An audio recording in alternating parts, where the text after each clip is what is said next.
morning. Welcome to News on the Hour. I'm Shreya Upadhyay. In the next 60 minutes, we get you news and updates from India and across the world. We'll get you the latest from the Russia-Ukraine crisis, as well as why tensions have risen in the Korean peninsula. All of this and much more up ahead. But first, the headlines that we are tracking at this hour. Finance Minister Nirmala Sitharaman hails India's completely indigenous 5G technology as an example of technological marvel. Says India can provide 5G to other countries as well.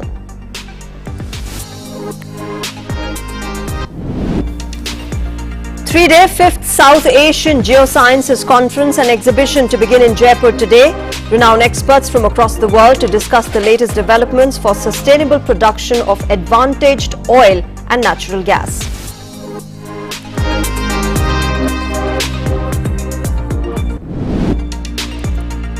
At the UNSC briefing on Yemen, India shows disappointment over the lapse of truce agreement, urges warring parties to take human-centric approach to the conflict.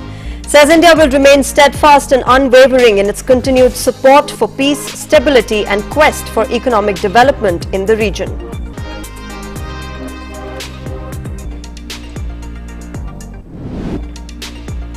Five people dead after shooting incident in the city of Raleigh in United States. State of North Carolina. Raleigh police take suspect in custody. Residents in the affected area are advised to remain in their homes until further notice.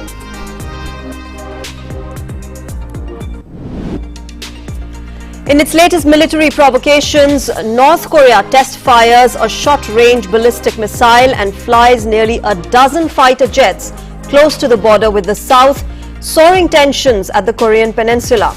South Korea's Joint Chiefs of Staff says military maintaining a full readiness posture in close cooperation with United States. After Yemen, Ukrainian counter-offensive advances in Russian-controlled Kherson region, officials seek help from Russia. Russia agrees to help evacuate civilians amid the intense fighting by both forces. Meanwhile, pro-Russian forces claim to capture villages near Bakhmut in Ukraine's Donetsk region.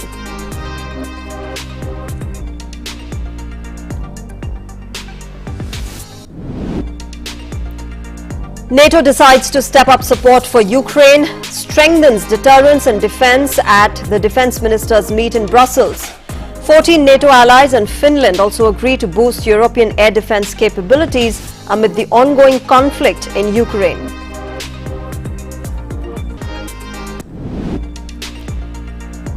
Hours after several rockets hit Baghdad's green zone, Iraqi parliament elects Kurdish politician Abdul Latif Rashid as the new president, ending the country's political deadlock. The newly elected president will replace Barham Saleh as the head of the state. In sports, at the FIFA Under-17 Women's World Cup, India will take on Morocco today in Bhubaneswar. The host will be taking the ground with the intention of registering their first win in the tournament.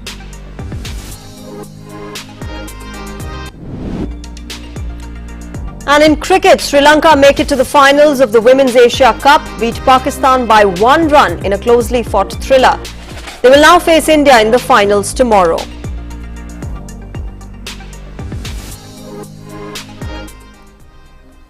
All right, let's begin with our top story. Union Finance Minister Nirmala Sitharaman said that India has set global benchmarks. Its economic revival is on sustained path. Addressing scholars at the Johns Hopkins University in US on India's digital public goods and its multiplier effects, Finance Minister Nirmala Sitharaman said that India has launched its indigenously developed 5G infrastructure and is ready to share it with other countries as well.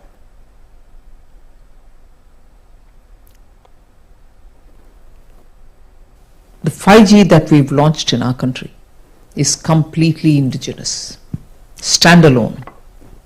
There could be some critical parts coming from, say, countries like Korea, but certainly not coming from somebody else. So, completely indigenous technology that we can now provide 5G for countries which they want, with whoever wants it. So, our 5G is not imported from somewhere else, it's our own, product. Now, the finance minister also said that good governance in India is being achieved with the use of technology and a certain transformation has happened. Good governance in India is being achieved, and I wouldn't say it's already completely achieved, it's being achieved by use of technology, and a certain transformation has happened, which I can say with certain confidence in the last 2 years. The level of acceptance, the level of adaptation by the people is unbelievable. Nirmala Sitharaman also said that UPI payments have brought a digital revolution and are easily accessible throughout the country. India today can talk of a digital stack. It's not talking of just the payment where UPI, which is today acceptable in Singapore, UAE and many other countries. We are not talking of just RuPay cards, we are not talking of credit cards, we are not talking of checkbook. We are talking of QR codes, which an Android phone, not a smartphone, no Apples, even anything else, can just go do the business using a QR code, not just in India, but in countries with whom we've already agreed. The National Payment Corporation of India has already had agreements signed in France. So the apps that are under this larger umbrella of NPCI are all available there, Beam, any other payment portal, and these are not charged. These are public goods that we have created. The Finance Minister Nirmala Sitharaman termed Doordarshan as a public good and that no fee is paid for this service, and this is not a fancy charge-based channel and children can learn from watching television in their homes. She also added that education can be digitally taken to homes. 200 channels have been dedicated through the government's public television channel for schools to have by-class education in their mother tongue. And India obviously has more than 15 official recognized languages. So children can learn from watching the television in their house, and it's not a fancy charge-paid channel. It is Doordarshan, which is again a public good. You don't pay fees for it. So 200 channels have been dedicated so that education can be taken digitally to schools. All right, for more on this, my colleague Ajay Mishra joins us on the phone line right now. Ajay, good morning. You know, the fact that the finance minister can be in United States and say that India has developed its own indigenous 5G technology and that now we can even provide it not just for our own citizens but for other countries as well speaks volumes of how India has really progressed technologically. Absolutely, I think there are a couple of things that the finance minister mentioned at Hopkins University. First, that you just told our viewers that the grand success of UPI that has actually reached to every nook and corner, and she actually narrated a beautiful story of Makar Sankranti in southern part of India, where people are coming with the musical instruments at different households and asking them to pay via a QR code placed on the head of a bull, which signifies the traditional values along with the technological advancement that India has made. So yes, the UPI, the NPCI, the reach of NPCI to the global community in terms of acceptance of payments in RuPay card and through various channels and apps that the Indians are using. That's number one. Secondly, using the 5G, how the education is going to be, revolution in the coming days. It's what the finance minister tried to, impress upon the West and other developed countries. She said that India is going to have the first digital university in few months from now, where the higher education will be available for all the students across India. And also, she lauded the Doordarshan for providing free one class one channel to the students at the elementary level. So she talked about all the technological, the successes which has happened in the last 2 years, especially during the Corona, when India actually used that time to expand the footprint of digital payments, to expand the footprint of digital currency, and to facilitate the MSME segment to actually help Indian economy actually saved during those tough times. So yes, it was a very great interaction on the technological and how the technology is improving governance at large. Clearly, Ajay, India is also becoming Atmanirbhar when it comes to technological revolution in the country. But talking about 5G quickly, Airtel and Reliance Jio have already announced that they are rolling it out in specific cities. What's the status right now, and how's the government looking at really rolling it out pan-country? So the story of Digital India is beyond 5G and other technologies, because on one hand we are expanding the network of fiber networks into the gram panchayats that she told about, that around 2.5 lakh gram panchayats are going to be added via fiber network, and we will have a mix of 4G and 5G, where 5G is not able to reach in the first place. We will be having the 4G, even if we are using the 2G and 3G network at very, very remote hilly areas where the 4G has not reached as yet. So it will be a mix of technology. India is one of the 5 top nations which have the indigenous 5G technology that you have also covered. But what is more important, that the digital revolution is actually reaching to every nook and corner of the country through gram panchayats, and then to all the common service centers where all the governance services are available, and ultimately to every home, which is going to revolutionize in the days to come. So that's very important, that we are going to cover. It's not skewed in that sense, but it's very, very democratically diverse and dispersed throughout the country, and that's very revolutionary about it, and that's what everybody is exciting about it. Yes, 5G is going to change the ecosystem of healthcare system, the education sector, the whole idea of manufacturing, the smart manufacturing will also have some benefits from the 5G. But what 5G and 4G together will deliver is the governance, is the public good, the public service that the finance minister is impressing upon, that India has used technology for the betterment of the governance at the grassroots level, and that is very important for India, because it is a democratic country which believes in the public good, and it is actually free and is not chargeable as far as the digital payments are concerned, and other governance services which government is providing to the people are concerned. Right, yeah. So the democratization and the decentralization of technology is what the government is looking at. Ajay Mishra, thank you very much for joining us this morning and sharing your perspective on what the finance minister said about not just 5G, but the digital revolution that has taken place in India at the Johns Hopkins University in US. Now, in her speech in the closing session of the G20 finance ministers and central bank governors meeting, the finance minister Nirmala Sitharaman also said that today's global economy faces a confluence of challenges, and it is our collective responsibility to prevent the risks from aggravating. She said that India views the hosting of the G20 presidency as an opportunity as well as a responsibility. She added that rebuilding trust in multilateralism is at the core of India's thinking.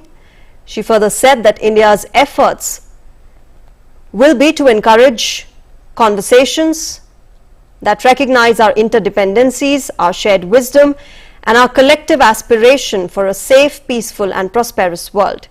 Sitharaman added that G20 finance ministers have always come together in the harshest global situations, set aside their differences, and worked towards a common goal of prosperity for the people. The FM urged the finance ministers and central bank governors to continue working together with its sense of solidarity. Moving on, aimed at sharing the latest researches on improved production of natural gas and oil, a 3-day 5th South Asian Geoscience Conference, or Geo India 2022, will begin today in Rajasthan's Jaipur. Union Minister of Petroleum and Natural Gas Hardeep Singh Puri will inaugurate the 3-day conference. Organized by the Association of Petroleum Geologists, over 100 experts from India and other countries, including United States, Norway and the European countries, will participate to discuss the issues and share their experiences. Now, over 100 experts from India and other countries will participate. Apart from India, more than 100 geology and geophysics experts from other countries, including US, Norway and the UK, are going to attend this conference. This conference will brainstorm on the role of oil and gas in the context of energy transition in the fast-changing world. Fossil fuels decarbonization and changing energy dynamics is chosen as the theme for this conference.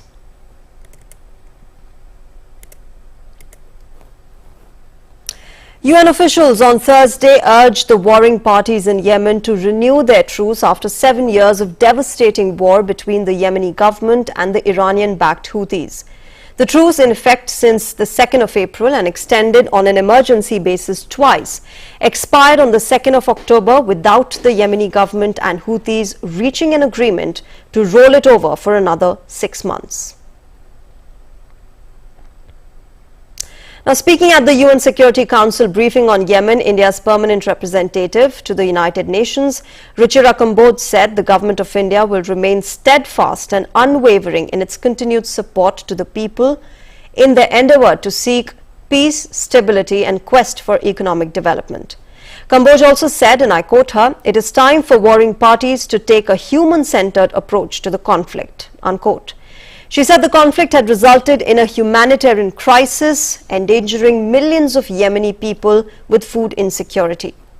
She reaffirmed Yemen's right to sovereignty, territorial integrity and political independence. Now, the conflict in Yemen has plunged it into one of the world's worst humanitarian tragedies, which successive truces have helped to alleviate, according to humanitarian organizations. According to the UN, the war has left hundreds of thousands dead and millions displaced, with a large part of the population close to famine.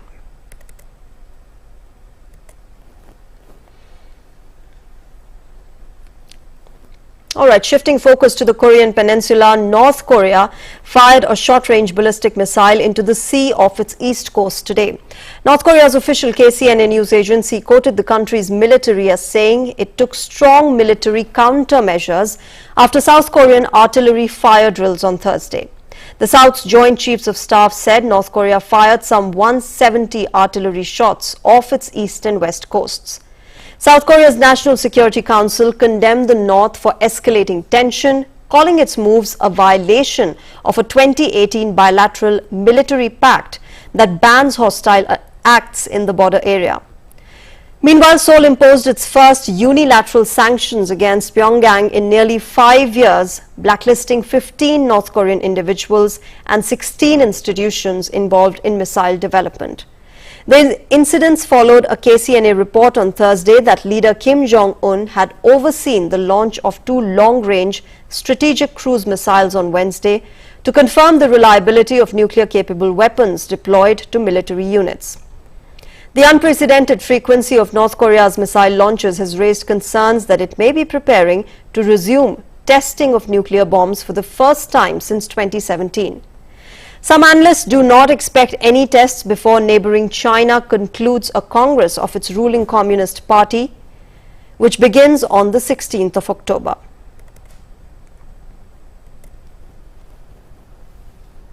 From Korea to Iraq, the Iraqi parliament on Thursday elected Kurdish politician Abdul Latif Rashid, ending a year of deadlock after a national election in October last year. Rashid won against former President Barham Saleh, who was running for a second term. The new president has replaced fellow Iraqi Kurd Barham Saleh as head of the state after the 2-round vote in the parliament on Thursday, winning more than 160 votes against 99 for Saleh. To avoid sectarian conflict, the presidency, traditionally occupied by a Kurd, is a largely ceremonial position, but the vote for Rashid was a key step towards forming a new government, which politicians have failed to do since the election. Now, Thursday's vote, which was the 4th attempt to elect a president this year in the country, took place shortly after 9 rockets landed on Thursday around Baghdad's Green Zone, according to a military statement. Abdul Latif Rashid, after being elected as the president, named Mohammad Shia al-Sudani as the prime minister designate. Sudani vowed to ensure a stable government that would focus on fulfilling the goals and responsibilities. Yo. I will do my best to form a strong government, adamant on the fulfillment of its goals, by nominating professionals and honest personalities who are able to achieve their responsibilities. We will strive to hold free and fair local elections in a transparent electoral environment that will reassure all those vying for a spot. Iran's president on Thursday accused the United States of conducting a failed policy of destabilization targeting his nation as Iranian protesters continued to call for the downfall of its rulers despite a violent and wide-ranging crackdown. President Ibrahim Raisi has repeatedly dismissed the unrest sparked by the death of a 22-year-old woman in police custody as a purported Western plot without providing evidence for it. His latest remarks came after protests erupted in cities across Iran on Wednesday, with videos showing security forces apparently firing towards the demonstrators and using violence to put down dissent. The protests, in which girls and women of all ages have removed their mandatory headscarves or hijabs, have become one of the greatest challenges to Iran's theocracy since the country's 2009 Green Movement.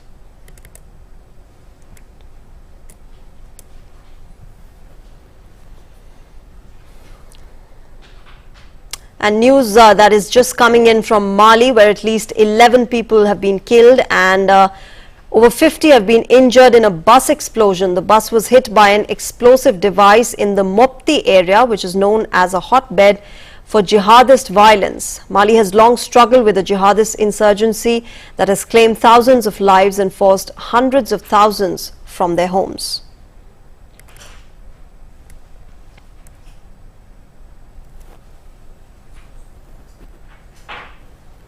All right, we're heading in for a short break right now. After the break, we get you the latest situation on ground from the Russia-Ukraine conflict. Stay tuned. As the day unfolds and news and events take shape, we get you complete coverage of every news breaking in, tracking new developments as they happen. Midday Prime English, Monday to Friday, 2 p.m. on DD India.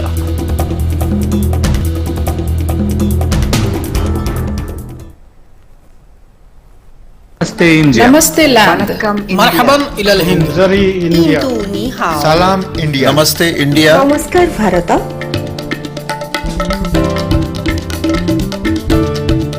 Mui Nous India. sommes land. Nahnu Hunud. India. माँ हिंदी हस्ती हिंदियान Salam Hindustan. We are India.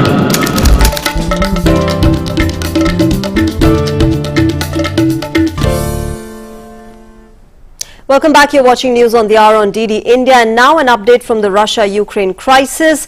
The Russian-installed leader of Ukraine's southern Kherson region, Vladimir Saldo, has appealed to residents to evacuate amid the fighting between Russian and advancing Ukrainian forces. He urged them to save themselves by going to Russia for leisure and study and asked for Moscow's help. His call was later backed up by Russian Deputy Prime Minister Marat Khusnulin in a message on state television.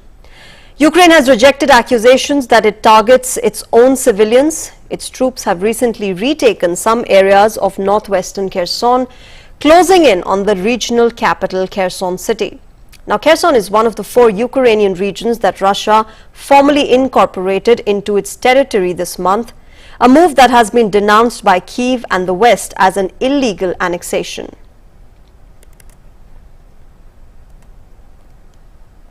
Meanwhile, Russian-backed separatist forces in the eastern Donetsk region of Ukraine said on Thursday that they had captured 2 villages near the industrial city of Bakhmut, posting small gains against Kyiv's counteroffensive.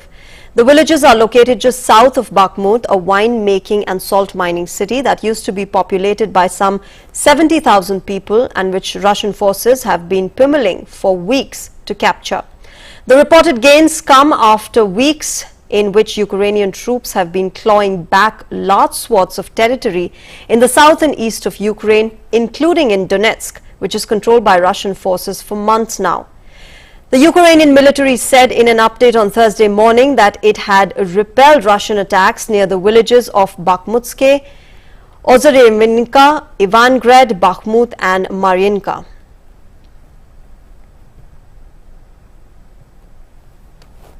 On the other hand, President Volodymyr Zelensky has accused the International Committee of the Red Cross of inaction in upholding the rights of Ukrainian prisoners of war and urged it to undertake a mission to a camp in the Russian-occupied east of the country.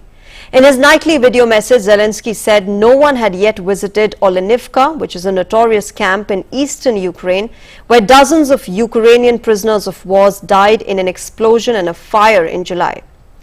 His comments were the latest of a series of Ukrainian criticisms of the Red Cross. Zelensky's chief of staff separately issued an ultimatum to the Red Cross to launch a mission within 3 days, or Kyiv authorities would do it themselves. There was no one available from the Red Cross to comment on this. The Red Cross has obligations, primarily of a moral nature. The mandate of the Red Cross must be fulfilled. It is necessary to immediately do what is entirely logical for the Red Cross. There is Olenivka, in fact a concentration camp where our prisoners of war are kept. Access to them must be provided. As it was agreed, the Red Cross can make it happen. But you have to try to make it happen. Ukraine is ready to facilitate this. The mission of the Red Cross can work based on the example of the IAEA mission. But it requires leadership. Conscientiousness is required. It is necessary to understand who created and why an institution such as the Red Cross. Meanwhile, President Vladimir Putin has proposed to his Turkish counterpart Recep Tayyip Erdogan that Russia could export more gas through Turkey and turn it into a new supply hub as he tries to preserve Russia's energy leverage over Europe.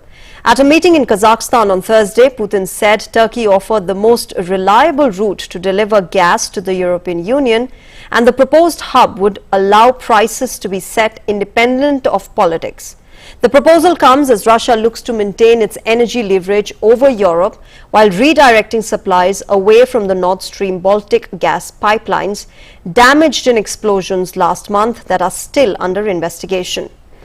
Putin told Erdogan the hub would be a platform not only for supplies but also for determining the price, because this is a very important issue.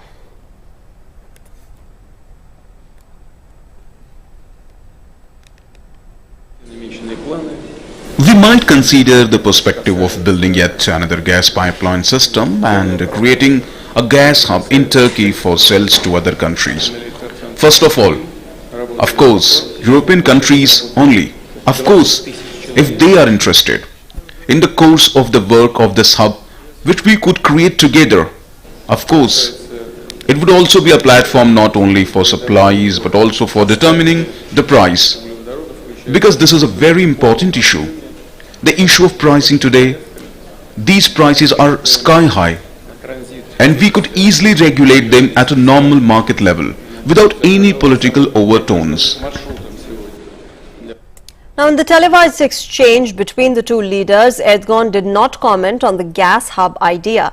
Russia supplied about 40% of Europe's gas before its 24th February attack on Ukraine, but it has cut flows sharply since then, even before the pipeline explosions. Now, it blamed technical problems for the interruptions in deliveries, which it said were the result of Western sanctions. European governments rejected that explanation, accusing Moscow of using energy as a geopolitical weapon. Now, France has said that Russian President Vladimir Putin's proposal for an energy hub in Turkey makes no sense, particularly as Europe is seeking to reduce its reliance on Russian energy sources.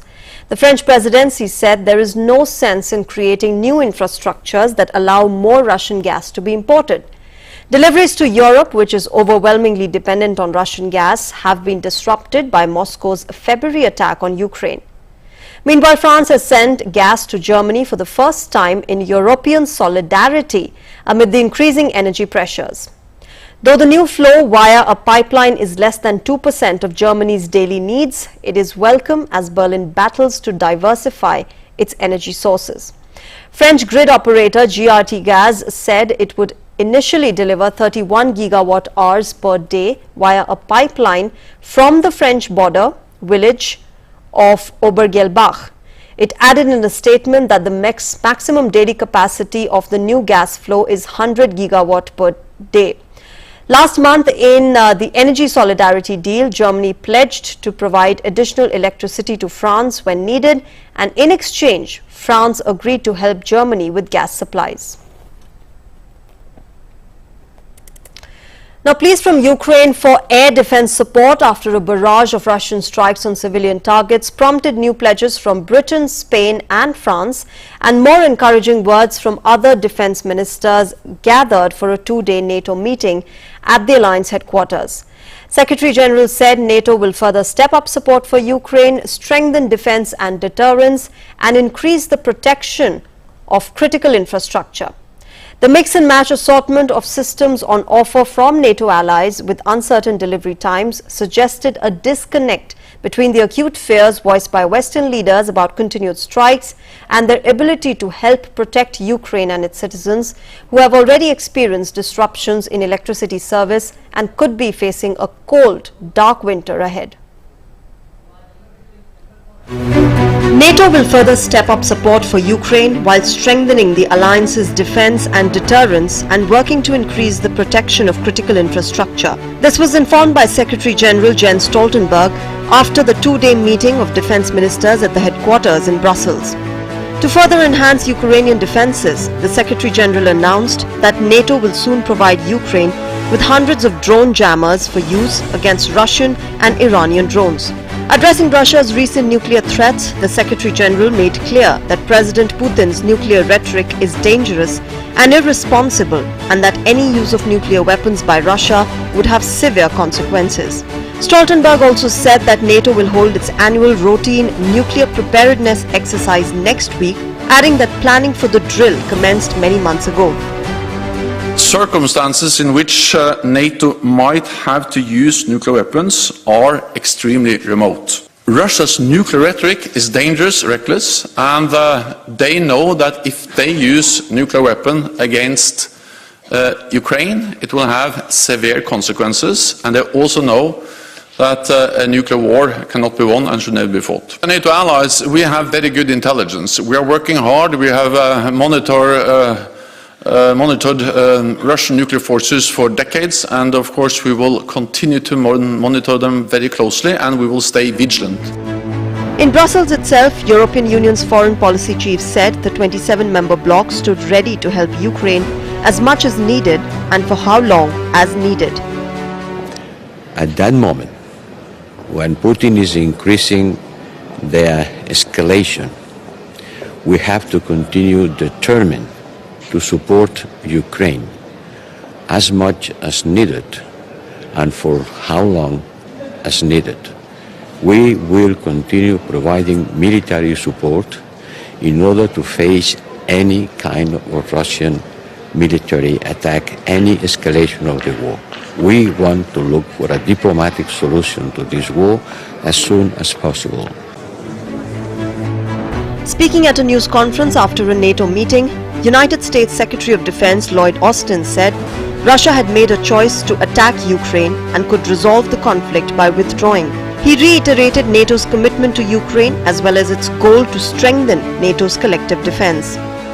In the face of Europe's largest security crisis since World War II, NATO stands more unified and more resolute than ever. Today, this proud alliance of free countries stands together to condemn Russia's illegal and unprovoked invasion of Ukraine. You know, Putin thought he could easily conquer his peaceful neighbor. Yet the Kremlin's war of choice is now in its 8th month.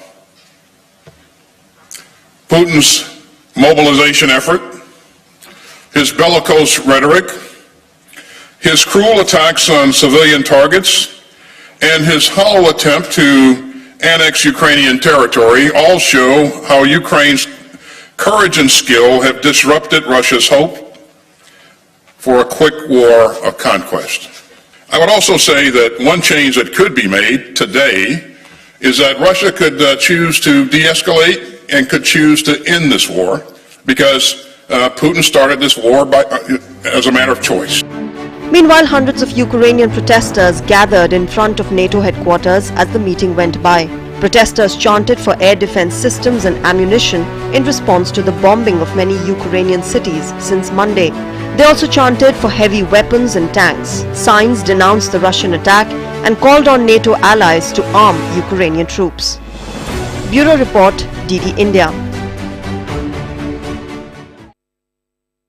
5 people, including an off-duty police officer, were shot dead in the US, prompting a massive manhunt on Thursday. Mayor Marianne Baldwin said that there was a shutdown in parts of North Carolina, the capital of Raleigh, and resulted in the suspect being contained. He also said that at least 2 other people, including a police officer, were wounded and taken to hospital.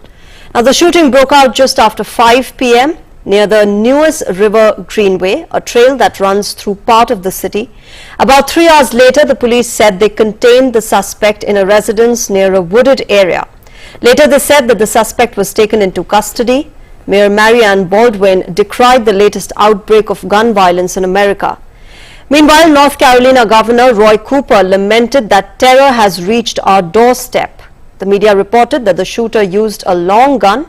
The police, meanwhile, offered no details about how the shooting spree unfolded, nor about the circumstances of the suspect's capture.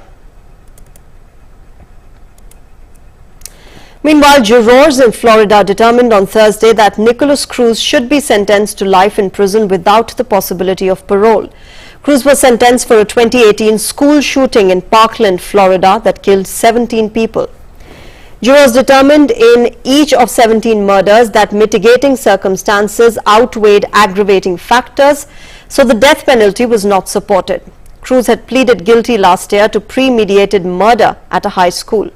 He used a semi-automatic rifle to kill 14 students and 3 staff members in one of the deadliest school shootings in American history. Cruz, who at the time of the shooting was 19 years old and had been expelled from high school, had apologized for his crimes and asked to be given a life sentence without the possibility of parole in order to dedicate his life to helping others. Meanwhile, Florida jury said the man who confessed to Parkland school shooting should be sentenced to life.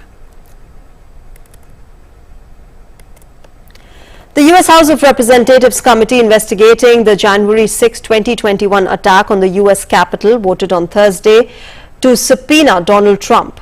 Now, the House Select Committee's 7 Democratic and 2 Republican members voted 9-0 in favor of issuing a subpoena for Trump to provide documents and testimony under the oath in connection with the January 6th attack. The vote came after the committee spent more than 2 hours making its case via statements from members, documents and recorded testimony that Trump planned to deny his 2020 election defeat in advance, failed to call off the thousands of supporters who stormed the Capitol, and followed through with his false claims that the election was stolen, even as close advisors told him that he had lost. The House Select Committee has been investigating the attack on the Capitol, which left more than 140 police officers injured and led to several deaths for more than a year, interviewing over 1,000 witnesses. All right, with that, we're heading in for another break. After the break, we get you all the sporting action and business updates. Stay tuned to DD India. Changing world of news. Headlines that you wake up to. News that shapes your day. Stories that matter to you. The latest and most accurate updates. A fresh start to a new day. The Breakfast News, Monday to Friday, 8 a.m. on DD India.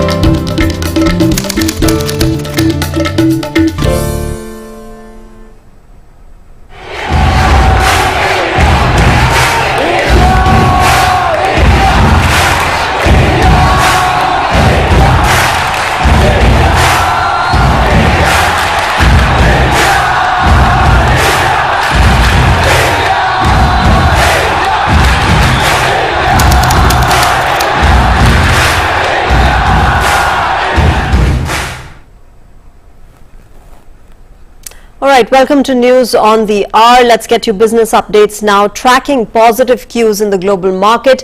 The benchmark equity indices on the BSE and the National Stock Exchange opened over 1.5% higher this morning.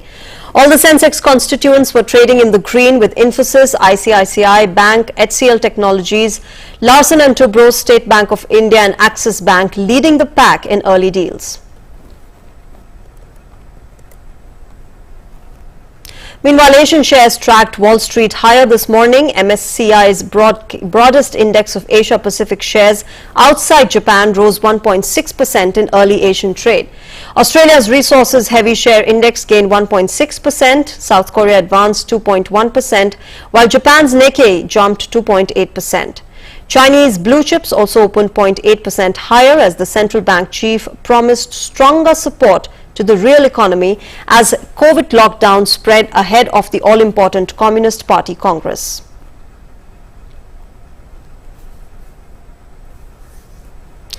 Moving on to US stocks that ended sharply higher on Thursday as investors pulled back from bearish bets after a disappointing consumer prices report and as technical support helped drive a rebound. Energy and financials led gains among S&P sectors.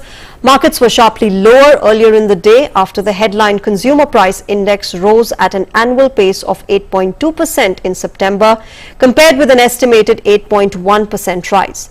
Now about the market, S&P 500 gained 2.6%, while the Nasdaq Composite gained 2.23%. The Dow Jones Industrial Average rose 2.83%. All right, let's go in for another break right now. We'll get back to you for about the latest news from across the country and abroad. Stay tuned to DD India.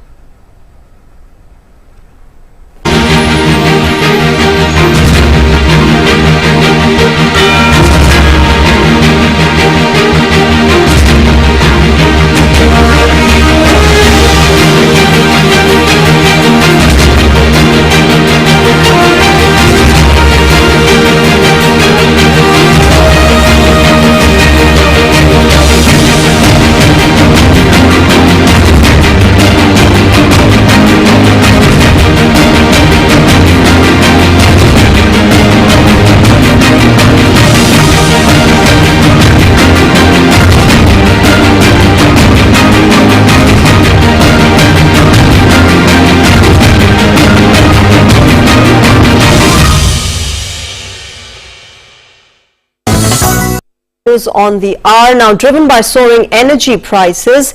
The Federal Statistics Office said that as Germany battles the energy crisis, the country's inflation rate hit 10% in September, a record high since 1990. The German government released an autumn economic outlook on Wednesday and expects economic growth of 1.4% this year and a contraction of 0.4% in 2023, both significant downgrades from the figures mentioned in the spring report. Speaking at a press conference in Berlin, German Minister of Economic Affairs Robert Habeck noted that the current severe energy crisis threatens to become an economic and a social crisis and stressed that the country could slide into recession next year. Energy prices in Europe's largest economy rose by 43.9% year-on-year, with particularly sharp increases registered for household energy. Natural gas was 95% more expensive than last year, and prices for heating oil even more than doubled. To cushion the effects of high inflation, the German government has already presented relief packages totaling about 95 billion euros.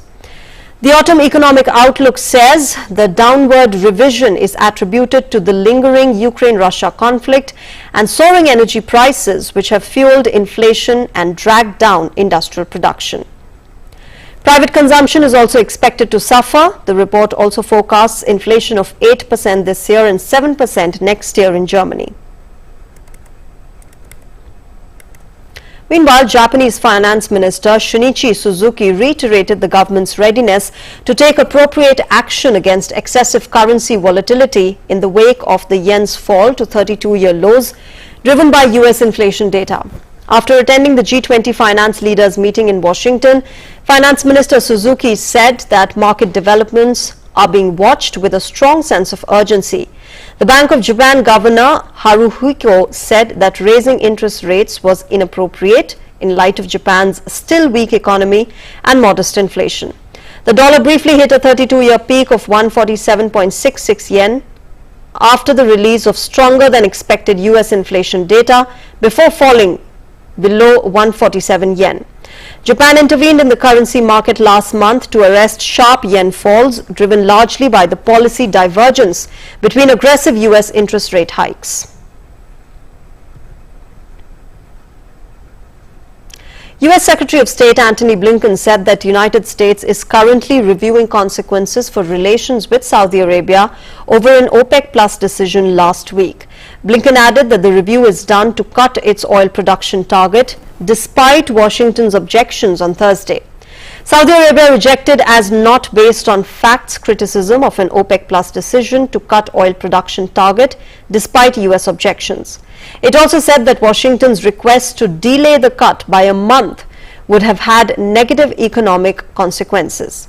The White House pushed back against it, saying that it presented the Saudis with an analysis that showed the cuts could hurt the world economy, alleging the Saudis pressured other OPEC members on a vote. Now, officials from both countries are expected to discuss the situation shortly. The back and forth has added to what has already been a frosty period of relations for the two countries, who have had an energy for security alliance for decades. OPEC Plus allies, including Russia, announced a cut of 2 million barrels per day last week to its production target. All right, let's shift focus to now get you sporting action. India will take on Morocco in its second group stage match of the FIFA Women's Under-17 World Cup in Bhubaneswar today. The host will be taking the ground with the intention of registering their first win in the tournament. Neither India nor Morocco are yet to register a point. India lost their campaign opener 0-8 to United States, while Morocco lost 1-0 against Brazil in the opening match of Group A. And my colleague Mukesh Shukla joins us from Bhubaneswar. He's been tracking this tournament. Mukesh, good morning. In a very crucial match today for India, not just for India, in fact, both India and Morocco. What are the chances that India will win today? What kind of game, what kind of contest are we looking at today in Bhubaneswar?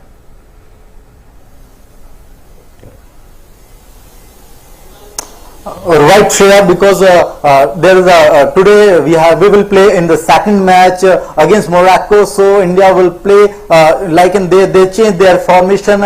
Earlier they played in the formation of 4:2:3. All right, there seems to be a glitch there in the connection with Mukesh. We'll get back to him, but he was telling us how India will take on Morocco in the second group stage match of the FIFA Women's Under-17 World Cup. Remember, it is a crucial match for India because so far India have not won any match so far in the tournament. Mukesh is connected with us on the phone line now. Mukesh, go on. You were telling us about the kind of contest that we will see in Bhubaneswar today. Today is a big chance for India to bounce back because they are very eager to play in the second match against Morocco, and it's not easy against Morocco because Morocco shows their talent against Brazil, and Brazil only target one goal against them. So there are bright chances if India will play according to their strategy. If they, as we spoken to their coach Thomas Dennerby, he said that it's a crucial match for both teams. If both of them they control their nerves on the ground, because last match against USA, India conceded 5 goals in the 39 minutes. They are little bit nervous on that time, but today the day is different, the situation is different. If they will go according to plan, they can win the chance, and they can also have chance to qualify for the quarterfinal, because after that they will play against the Brazil team. So it's a do or die situation for both teams. If they will register their win, so they will, they will pass on the quarter-final match. Mukesh, Morocco has been a strong team. They defend well. They're also good with their accuracy and their passing game. What is the kind of, sort of challenges and advantages that India is looking at when it comes to ground to play that match? Definitely, Morocco, they showed their capability against Brazil. I was talking about that because their defense is very strong. I was talking about that because their defense is very strong and India was lacking in the defense. So this time if they will control in their defense, so they cannot concede more goal, and if they will apply, they will attack on the opponent. So the information which I am talking about 4-1, 4-1, they put pressure against Morocco and they will need to play some fast and aggressive football against them so that they can get some early chances to convert the goal. If they will get a good score in the first half, they can take their target in the last match, because Morocco always come in the fast forward strategy. Their striker are very strong. They have good midfielders in their team, so that they can convert many chances. So India have to bound them in the defense. They can stop them in the defense, so they can only concede many goals. They can only convert the many goals against the Morocco, and this strategy will work for them. All right, Mukesh, we are rooting for our girls. They're all the best, and may the best team win today. Thank you very much for joining us from Bhubaneswar. You keep an eye on that very crucial match for India today, and let's see whether India can make it to the next stage of the tournament today. Now, moving on to cricket, India will take on Sri Lanka in the final of the Asia Cup Women's Cricket at the Sylhet International Cricket Stadium in Bangladesh. India reached the final with a comfortable win over Thailand in the first semi-final match on Thursday. This is the 8th time when India secured a place in the Asia Cup's final. Chasing a target of 149 runs set by India, Thailand could manage only 74 for the loss of 9 wickets in the stipulated 20 overs. In the second semi-final of the tournament at the same venue, Sri Lanka defeated Pakistan by 1 run. And with this, we come to the end of the news on the hour. But before we leave, we are taking you to Syria, where the magic of melody and singing combined with the beauty of color and sculptures was witnessed on Thursday evening. The 5th season of the Days of Syrian Art was organized by the Ministry of Culture under the slogan 70 Years of Modernity. Take a look at those visuals. Have a great day ahead. Bye-bye.